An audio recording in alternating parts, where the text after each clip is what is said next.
Panorama group, जो सोचता है वो करता है।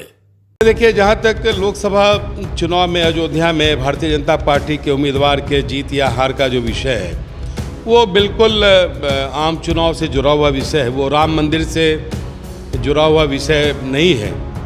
और उन्होंने धर्माचार्यों की चर्चा की है। अचानक उन्हें धर्माचार्य याद आने लगे, अचानक उन्हें राम मंदिर याद आ गया।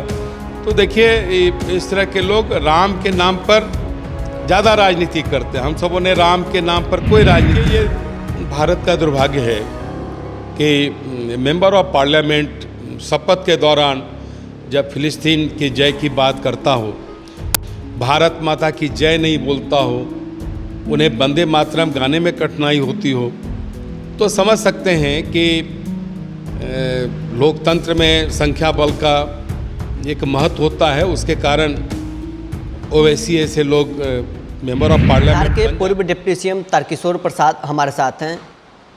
लालू प्रसाद यादव ट्वीट कर आप नरेंद्र मोदी और आप लोग पर हमला बोल रहे हैं। पहली ही बारिश में राम मंदिर में पानी टपकने लगा, स्टेशन की दीवारें गिर जाती है और राम पथ है वो धंस जाता है।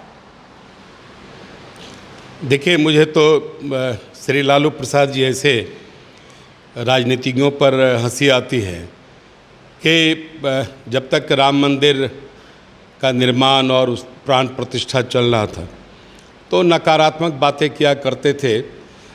और देश ने जिस प्रकार से राम मंदिर का भव्य मंदिर का निर्माण कराया, प्राण माननीय प्रधानमंत्री जी के द्वारा प्राण प्रतिष्ठा हुई, तो अचानक जो छोटी छोटी कुछ चीज़ें हैं वो अब उन्हें ज़्यादा याद आ रही है। कोई राम के प्रति उनकी भक्ति नहीं है, वो उसमें भी अपनी राजनीति खोजते हैं। क्योंकि इस तरह के जो राजनीतिज्ञ हैं देश के, इसी प्रकार की छोटी छोटी चीज़ों को ढूंढा करते हैं और उसे मुद्दा बनाकर अपनी उपस्थिति को बरकरार रखते हैं। तो ऐसे लोगों को जनता बेहतर ढंग से समझती है, भारत के और राज्य के मतदाता बेहतर ढंग से समझते हैं। लालू प्रसाद यादव ये भी कह रहे हैं कि धर्माचार्यों ने मना किया था कि 2025 तक मंदिर का निर्माण कार्य पूरा होगा, लेकिन सिर्फ एक व्यक्ति ने अपने प्रचार प्रसार के लिए ये काम किया और फिर अयोध्या वाले ने उन्हें कड़ा सबक सिखा दिया। अरे देखिए, जहाँ तक लोकसभा चुनाव में अयोध्या में भारतीय जनता पार्टी के उम्मीदवार के जीत या हार का जो विषय है, वो बिल्कुल आम चुनाव से जुड़ा हुआ विषय है। वो राम मंदिर से जुड़ा हुआ विषय नहीं है। और उन्होंने धर्माचार्यों की चर्चा की है। अचानक उन्हें धर्माचार्य याद आने लगे, अचानक उन्हें राम मंदिर याद आ गया। तो देखिए, इस तरह के लोग राम के नाम पर ज़्यादा राजनीति करते हैं। हम सबों ने राम के नाम पर कोई राजनीति नहीं की। हमारे घोषणा पत्र का यह एजेंडा भी नहीं था, क्योंकि हम राम हमारे लिए आराध्य हैं। वो भारत की आत्मा हैं, मर्यादा पुरुषोत्तम राम हैं। लेकिन हम सबों ने जो 400-500 वर्षों से लगातार जो ऐसी ताकतें हैं जो देश में को कमज़ोर कर रही थी, उसके विरुद्ध में जो लड़ाई चली, उसको हम सबों ने एक भव्य स्वरूप देने का काम किया। सैकड़ों हजारों लोग मारे गए। राम मंदिर का निर्माण 400-500 वर्षों से नहीं हो पा रहा था। जो यहाँ के सनातन धर्मावली है, लगातार अपनी आहुति देते रहे और उस कार्य को देश की जनता ने पूरा करने का काम किया। और माननीय प्रधानमंत्री जी ने प्राण प्रतिष्ठा समारोह में जजमान की भूमिका अदा की है। इसलिए इस तरह के बयान कोई मायने नहीं रखते हैं और इस तरह के बयानों से उन्हें बचना चाहिए। कभी तो वो अपने कृष्ण के पुत्र कहते हैं, कभी वो जब जैसा तब तैसा वाले ये लोग राजनीतिज्ञ हैं। किस देवता को कब और किस रूप में उसकी चर्चा करना है, ये वो अच्छी तरह जानते हैं। ये सब मौसम विज्ञानी हैं। जब राम मंदिर निर्माण हो रहा था तो नकारात्मक चीज़ें रखी। जब राम मंदिर का निर्माण हो गया, कहीं से पानी अगर रिसा तो अब राम जी याद आने लगे, अब मंदिर याद आने लगा, अब धर्माचार्य की भी चर्चा वो करने लगे। चलिए अच्छा है, इस बहाने कुछ वो पुण्य कमा रहे हैं, राम का नाम लेकर, धर्माचार्य का नाम लेकर, कम से कम उन्हें पुण्य तो मिल ही रहा है। इसके पहले तो पाप ही कर रहे थे।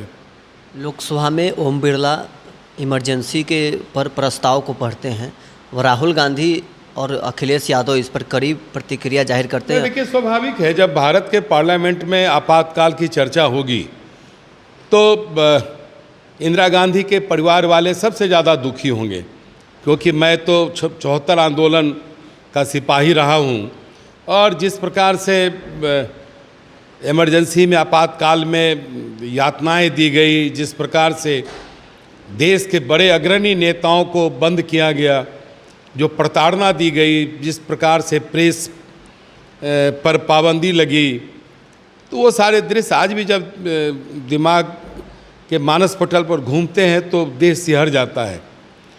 तो स्वाभाविक है कि आपातकाल एक लोकतंत्र पर बड़ा कलंक के रूप में हिंदुस्तान की आज़ादी के बाद कहीं न कहीं पूरे भारतवर्ष में के लोगों के मानस पटल पर है, और उसकी सूत्रधार इंदिरा गांधी रही हैं।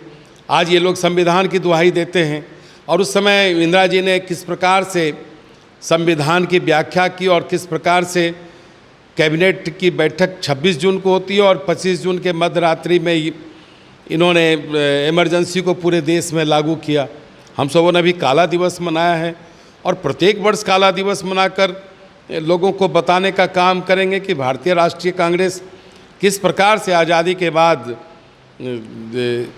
इन कुकृत्यों को करते रहा है, और अभी संविधान की दुहाई दे रहा है, अभी लोकतंत्र की बात करते हैं, उन्हें शर्म भी नहीं आती है। अंतिम सवाल है कि असदुद्दीन ओवैसी संसद में शपथ के दौरान फिलिस्तीन जिंदाबाद के नारे लगाते हैं। देखिए, ये भारत का दुर्भाग्य है कि मेंबर ऑफ पार्लियामेंट शपथ के दौरान जब फिलिस्तीन की जय की बात करता हो, भारत माता की जय नहीं बोलता हो, उन्हें वंदे मातरम गाने में कठिनाई होती हो, तो समझ सकते हैं कि लोकतंत्र में संख्या बल का एक महत्व होता है। उसके कारण ओवैसी ऐसे लोग मेंबर ऑफ पार्लियामेंट बन जाते हैं। ये लोकतंत्र का एक पक्ष है, लेकिन दुर्भाग्य है कि इस तरह फिलिस्तीन का जिंदाबाद करके आखिर ये भारत में कहना क्या चाहते हैं, भारतवासियों को बताना क्या चाहते हैं, आखिर पार्लियामेंट को क्या बताना चाहते हैं जब सदन की कार्यवाही चल रही हो। इसलिए हम इसकी निंदा करते हैं, और ऐसे लोगों से देश को सावधान रहना चाहिए जो भारत की बात नहीं करके, भारत माता की जयकारा नहीं लगा के फिलिस्तीन की जयकारा लगाते। तो चलिए, बिहार के पूर्व डिप्टी सीएम तारकिशोर प्रसाद हमारे साथ हैं, जिन्होंने साफ तौर पर कहा है कि लालू यादव राजनीति के बहाने ही कुछ पुण्य कमा ले। अभी उन्हें मंदिर याद आ रही है, लेकिन जब राम मंदिर का निर्माण हो रहा था उस समय वो नकारात्मक बातें कह रहे थे। पटना से न्यूज़ फाउंडेशन के लिए नरोत्तम सिंह। पनोरमा ग्रुप, जो सोचता है वो करता है।